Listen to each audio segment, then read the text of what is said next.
Mimi naitwa Hassan Rajab Tati, ni mkurugenzi wa kampuni ya Taish Farm Company Limited. Kwenye kiwanda tunachakata maziwa kwa kutumia mashine ambazo zinatumia umeme. Tunatumia umeme kwa siku unit isiyopungua 60. Kwa sasa umeme uko stable.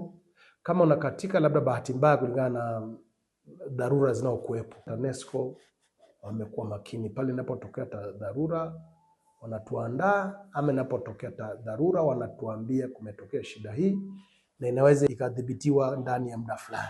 Naitwa Enoch Elisha Mwagama, ni manager wa kiwanda cha Nuru Shine hapa Singida. Kwa sasa hivi hali ya umeme imekuwa iko shwari, umeme haukatiki kama tofauti na kipindi cha nyuma. Kwa hiyo uzalishaji wetu umekuwa ni mkubwa. Naitwa Anthony Kisaka. Hali ya upatikanaji kwa umeme kwa sasa ni nzuri. Labda kama kuna maboresho ndio unapokatika. Ila inapotokea dharura tunapata message kwamba umeme utakatika. TANESCO, tunayaangaza maisha yako.